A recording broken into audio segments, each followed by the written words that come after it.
मोहतरमा सायरा बानो साहिबा। शुक्रिया जनाब स्पीकर।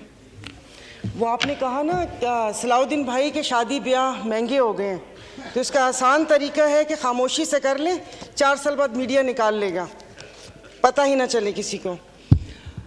स्पीकर साहब, कल तो आए इसाक साहब और एक बम गिराकर चले गए, तो उनको वो रुके भी नहीं, आपने मुझे वक्त भी नहीं दिया। उनको तो मुबारकबाद पेश करनी थी यहाँ आने पर कि 4 साल कैदो बंद की सऊबतें उठाईं और उसके बाद वो आए और यहाँ पर हमें भले बम ही गिराया मगर अपना चेहरा दिखा दिया।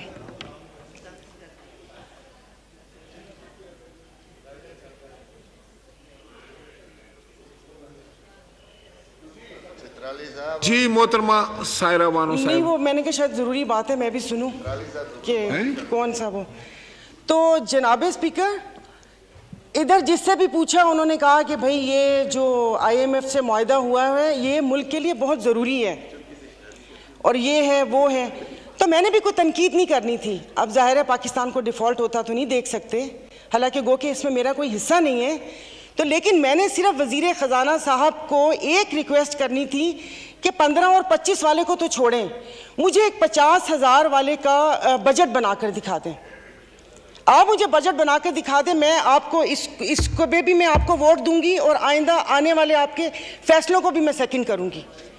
सर, ये कौन सी बात है कि आप आए, आप जिस दुख तकलीफ और कर्ब से गुजरते ही नहीं हैं, उससे गुजरते ही नहीं हैं, और आप यहाँ पर आके भाषण देते हैं कि ये हमें मुश्किल फैसले करने पड़ेंगे।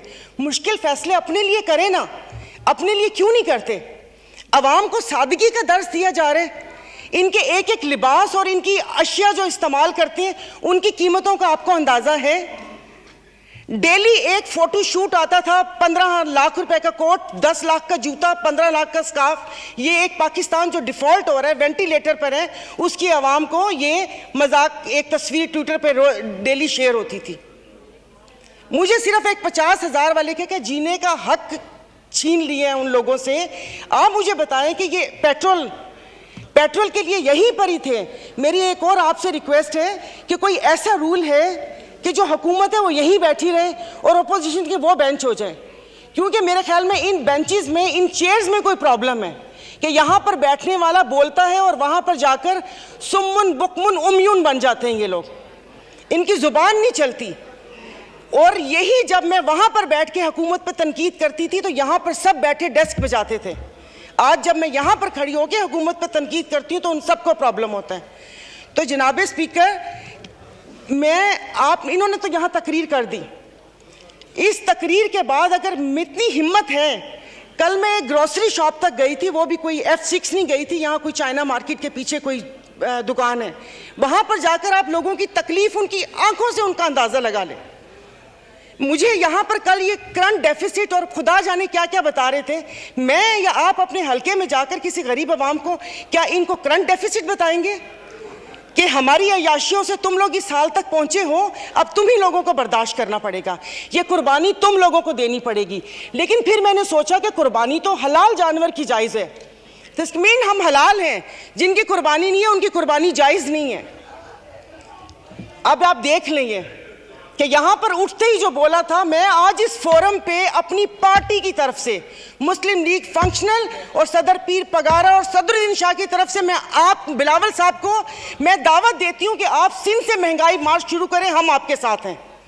और मैं अपने MQM के भाइयों को भी कहती हूँ कि वो वहाँ से यहाँ आए थे ना कि महंगाई है, तो ये वक्त है अपनी महाजर कौम के सारी गिले दूर करने का कि तब भी आप लोगों के साथ थे महंगाई के लिए और आज भी इस हुकूमत को लात मारी है इस महंगाई की वजह से।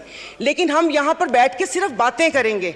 यहाँ पर मेरी कुछ मेंबरान से बात हुई है, नाम नहीं लूँगी मैं, एक से मैंने कहा कि कल तुम डेस्क तो ना बजाते, सुन ली थी तकरीर, कहता गरीब पैदा क्यों होता है, गरीब का कसूर है। इधर किसी ने मुझे बोला कि मुसलमान को सब्र और शुक्र का दर्स दिया गया है, सब्र शुक्र करें, पूरी दुनिया में महंगाई है। मैं टिम हॉर्टन्स और क्या कहते हैं PSL का मैच देखने वाले और कराची 2 दरिया में खाने वालों की बात नहीं कर रही, मैं उसकी बात कर रही हूँ जिसके 5-5 बच्चे हैं और एक बाइक है, वो पेट्रोल भरवाएगा, दवाई लेगा या क्या करेगा।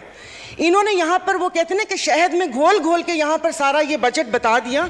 मैं वैसे लिखा हुआ पढ़ नहीं सकती, इसलिए कि उसमें जज्बात नहीं होते, वो रीडिंग होती है। जैसे कल परसों ये वजीर खजाना साका साहब ने आके बिना जज्बात के यहाँ पर आकर कागज पढ़ के और ये जा और वो जा दूसरे के ऊपर, और पीछे यहाँ पर बैठे हुए सारे पीछे डेस्क पे जा रहे थे कि उसने वो कर दिया, क्योंकि इनकी तो दुकान चल रही है। मैं उस दिन नहीं थी, मैं उनको खराजे तहसीन पेश करती हूँ मुफ्ती अब्दुल शकूर को कि जिन्होंने एटलीस्ट इन 2 वजारतों के कपड़े उतार कर हम लोगों को दिखाए। ये ऐसे नहीं होगा। मुझे बताएं कि वो अवाम ही नहीं रहेंगी तो आप लोग हुकूमत किस पे करेंगे? और बिजली की बात कर रहे हैं तो आप मुझे बताएं कि आईपीपीस के मुआहदे किसने किए थे? आईपीपीस के मुआहदे तो इन्होंने किए। स्पीकर साहब, आपकी तवज्जो चाहूंगी। और कल उन्होंने कहा कि हुकूमत जैसे ही संभलने वाली थी तो सैलाब आ गया। तो जनाब स्पीकर, मुझे माफ कर दीजिए, जिस वक्त सैलाब आया तो उस वक्त तो हम अपनी जिंदा दिली का सबूत दे रहे थे। 75 करोड़ आवाम के खून पसीने और टैक्स की कमाई से हम यहाँ पर तकरीबात कर रहे थे। और मज़े की बात है, प्लीज़, मतलब मैं बहुत आराम से बात कर रही हूँ, कोई तंज नहीं करूँगी, कि अभी आइन की तकरीबात का आगाज़ हुआ है।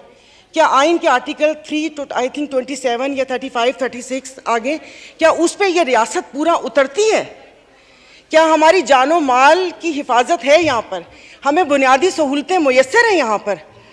मतलब हम लोग इतने नाक के पक्के हैं कि उस पर वो करके आइन की बात कर रहे हैं। और ये हालात इस नहद तक ना पहुंचाएं कि हम अपनी बड़ों की कुर्बानियों को बेफजूल समझें, क्योंकि गोरे से तो लेके रहेंगे पाकिस्तान, ये नारे लगाकर हमने आज़ादी तो ले ली, अब मैं किससे आज़ादी मांगूं? क्या गोश्त खाने के लिए हमने आज़ादी मांगी थी कि खुला गोश्त यहाँ पर खाने को मिल जाए? उसके अलावा तो कुछ भी नहीं है। और मुझे माफ़ कर दीजिएगा कि उस कश्मीर वाले दिन में यहाँ पर ना वज़ीर आज़म थे, ना वज़ीर ख़ारजा थे, ना दिफा मिनिस्टर थे, और ये यहाँ पर कश्मीर का वो हो रहा था। और जो मोदी की कहानी सुना रहे थे, मुझे तो एक सेकंड के लिए, मैं तो उस वक्त आई थी, मैं समझी कि आप शायद यहाँ के हालात सुना रहे हैं। मुल्क को पता नहीं आप लोगों ने कहाँ से कहाँ पहुँचा दिया। टैक्सीज की बात करें, जैसे अभी मेरे भाई ने बोला कि रमज़ान आने वाला है, मशरूबात पर, अरे मीठे मशरूबात पर क्यों टैक्स लगा रहे हैं? कड़वे मशरूब को लीगल करके उसके ऊपर टैक्स लगाएं ताकि रेवेन्यू भी मिले पाकिस्तान को। मीठे मशरूबात, एक गरीब रोज़ा रख के एक उसकी ख्वाहिश होती है रूह अफ़ज़ा पीने की या वो करके, और उन्होंने कहा बाकी चीज़ों पे टैक्स नहीं लगा। मुर्गी गोश्त महंगा नहीं हुआ, वो अल्हम्दुलिल्लाह हमारे पाकिस्तानी खुद ही महंगा कर लेंगे। जनाब स्पीकर, अभी वज़ीर आज़म साहब ने कहा था कि ये जो थर कोल है ये गेम चेंजर होगा, उसके ऊपर तो टैक्स लगा दिया, वो क्या गेम चेंजर होगा? और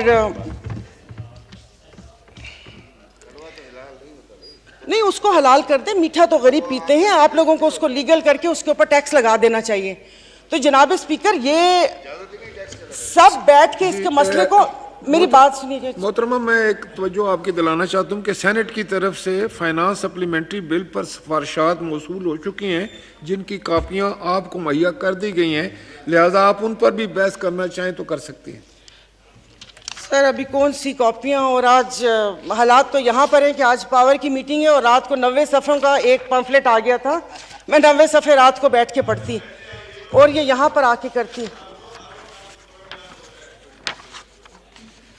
जनाब स्पीकर, ये ऐसी बात करते हैं यहाँ पर। अब मैं, सायरा बानो नाम है, एक्टिंग भी बहुत अच्छी करती हूँ। इन सब की आवाज़ के साथ इनको इनका कोरम याद दिलाऊंगी, जो यहाँ पर 5 दिन लगातार आप करो तो हलाल, यानी कि अपनी तकरीर जारी रखिए, आप अपनी तकरीर। तो ये यहाँ पर जनाब स्पीकर, इनको no cross talk please. Honourable मेंबरान एक दूसरे से क्रॉस टॉक नहीं कर सकते किसी सूरत में। नहीं पड़ता ना, दिल दुखा हुआ हो तो तब ना। मैं आपको अपना, हमसे शेदादपुर में 2 हफ्ते पहले, 1 हफ्ते में 4 खुदकुशी हुई है, और मैं इस ऐवान के सामने कहती हूँ कि ठीक है, मेरे हस्बैंड वेल ऑफ हैं, बट मैं एक मिडिल क्लास फैमिली से हूँ। मेरे भाई ने परसों मुझे मैसेज किया और उसने बोला कि दुआ करोगे मैं मर जाऊं। और वो सिर्फ एक मेरा भाई नहीं है, मैं पूरे अपने जो भाई जिनका राब्ता मुझसे नहीं है, मैं उनकी मैं बात कर रही हूँ। जनाब स्पीकर, कल मैं गई थी, वो जिस बंदे ने 4 टमाटर और 4 आलू लेकर 400 उसके पास नहीं थे, उसने पर्स निकाला, मैं शर्म से गड़ के मर गई। 272 लीटर पेट्रोल आप लोगों ने मुश्किल करनी है तो आप V8 और बड़ी बड़ी ग्रैंड क्रूजर को 500 लीटर पेट्रोल देना, गरीब को आप नहीं वो करें। दवाइयां तो वो दवाई नहीं मिलती, सरकारी अस्पताल का आपने हाल देख लिया। मैं प्लीज आप मार दें, आप प्लीज मार दें। ये मेरी बहन पीछे बैठी हो तो पीछे ही बैठी रहो, अगली दफा की टिकट नहीं मिलेगी अगर ज्यादा चुटचुटी तो। ऑनरेबल स्पीकर, मतलब इनके दिमाग मिली नहीं उन लोगों से, इनके भूसा भरा हुआ दिमाग में। ऑनरेबल मेंबर, आप मुझे एड्रेस करें और नहीं सर, ये ऐसे बोलती कोई काम है नहीं, पार्टी में कोई पूछता है नहीं, और यहाँ पर आके सिर्फ ये 4 अल्फाज बोल के और उसको वो कोशिश करती है कि हमने भी उंगली कटवा के शहीदों में नाम लिखवाया है। मतलब ये कौन लोग हैं? आप जारी रखें। तो आप मुझे बताएं, अशराफिया तो चली जाएगी यहाँ से, तो हम बदमाशियों को मार देना कि इस मुश्किल हालात में भी जीने की ख्वाहिश रखते हैं, ये बदमाशी नहीं है तो और क्या है? इज्जतें नीलाम हो। अभी तो पहले किसी ने मुझे कहा कि आगे क्या होगा, बच्चे तो बिकते थे, इज्जतें भी नीलाम होती थी। आई एम सॉरी, भले आप एक्सपेंस कर दीजिएगा अल्फाज, पहले ढके छुपे होती थे, अब खुलेआम होंगी। और मैं इज्जत नहीं बोलूंगी, जिस्म फरोशी बोलूंगी, क्योंकि अगर इज्जतें बिक रही होती तो सब खरीद लेते, फिर बिल लाने की जरूरत ना पड़ती कि इज्जत दो हमें। सब यहां पर बैठे हुए इज्जतें खरीद लेते अगर इज्जत बिक रही होती। तो आप मुझे बताएं कि कोई लाए अमल दे दें कि अगले 5 साल तक ये मुश्किल हालात बर्दाश्त कर लो या 10 साल तक बर्दाश्त कर लो, तो फिर भी तसल्ली हो कि ठीक है, मैं नहीं रही तो ठीक है, मेरे बच्चे उसमें रहेंगे। सर, आपने तो बच्चों से जीने का हक छीन लिया इन लोगों ने। 20,000 वाला क्या करेगा? और इंसाफ की आप बात करते हैं, मैं तो अदालतों वाली इंसाफ या उस चीज़ की अभी वहाँ तक तो मैं गई नहीं। आप ये चीज़ों को देख लें, यानी कि मेरी अगर आमदन 10 लाख रुपए महीना आता है, मैं भी वही मुर्गी खरीद रही हूँ 800 रुपये किलो, और मेरा ड्राइवर बच्चल जिसकी 30,000 रुपये तनख्वाह है वो भी 800 खरीद रहे हैं। वो दूध 200 रुपये किलो मैं भी ले रही हूँ, 200 किलो वो भी ले रहे हैं। मैं घर में अब ग्रॉसरी नहीं लाती इसलिए कि मुझे शर्म आती है कि वो ड्राइवर बावर्ची उठाएगा तो उसके दिल में क्या होगा कि ये थैले भरे आ रहे हैं और उसके घर में खाने को है या नहीं है। 2-2 किलो की चीज़ मंगवा लेती हूँ कि जाओ बेटा सामने से लेकर आ जाओ। तो आप मुझे बताएं, मतलब थोड़ा सा जीने का हक दे दे, खुदा पाक को जाके जवाब देना। यहाँ पर आप आयतें पढ़ाते हैं, आयतें पर्दा कर चुकी हैं, आयतें पर्दा कर चुकी हैं। अभी ये कहते हैं वो तकरीर ना, ये इनको शर्म नहीं आती, रात के अंधेरे में पेट्रोल का पंप गिराते हैं, तो वो भी जरूर रात के अंधेरे में पेट्रोल का पंप गिराते हैं।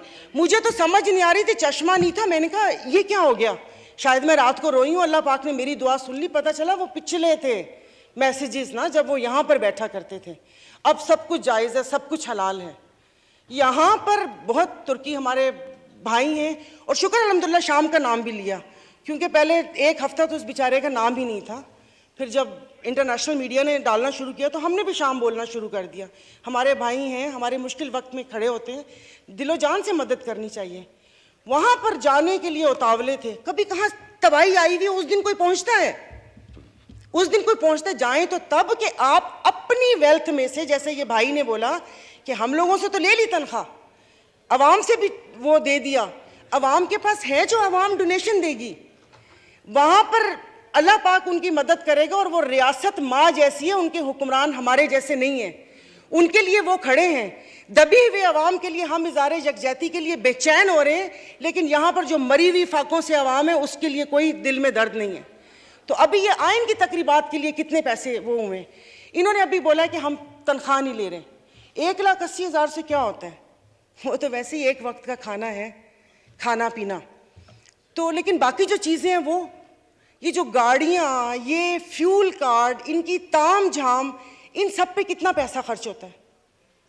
देखो खुदा का खौफ कर ले, मेरे पास कोई अल्फाज नहीं है, ये सारा कुछ मैंने लिखा था लेकिन ये बेफजूल है। मैं किसको इशारियत सुनाऊंगी कि 13 पॉइंट ये हुआ, मोडीज़ की रेटिंग ये है, वो ट्रांसपेरेंसी ने ये बोला वो बोला।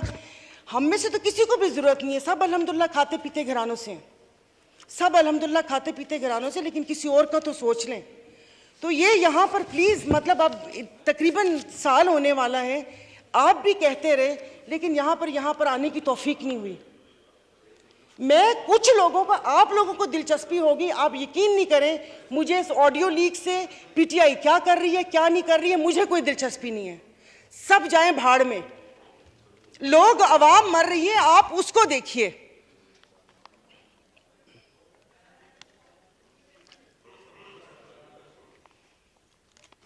तो खुद ही कह लेते इनसे सिफारिश क्यों करवाई। मोहतरमा कंक्लूड कीजिए, वाइंड अप कर ले। तो मैं वाइंड अप ही कर रही हूँ। मेरे पास तो कोई, जाहिर है वो इतने ना इशारिये हैं, ना मैंने मुआशियात इतनी पढ़ी हुई है। कॉलेज नहीं था वो, ऐसे ही वो कॉलेज था, साइंस कॉलेज नहीं था, आर्ट्स कॉलेज था, समझ भी नहीं आती थी। मुआशियात एग्जाम था, 30 नंबर थे, 3 ग्रेस मार्क मिले थे, 33 नंबर हैं मुआशियात के। और एक ही याद है कि इंसान मौशी जानवर है, लेकिन घर का किचन चलाती हूँ, घरेलू औरत हूँ, तो मुझे पता है कि ये सब, आई एम सॉरी, ये सब बकवास है ये जो बता रहे हैं। इससे ये होगा, इससे वो होगा, इससे ये होगा, इससे वो होगा। जिस वक्त खाना बनाने या किचन में खड़े ना, उस वक्त आटे दाल का भाव पता चलता है। शुक्रिया, बहुत मेहरबानी।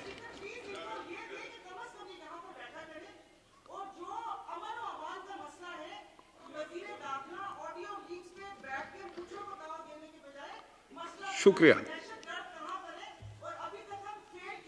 शुक्रिया। प्लीज पर्सनल अटैक्स न करें किसी पर भी, उससे इजतनाब फरमाएं। और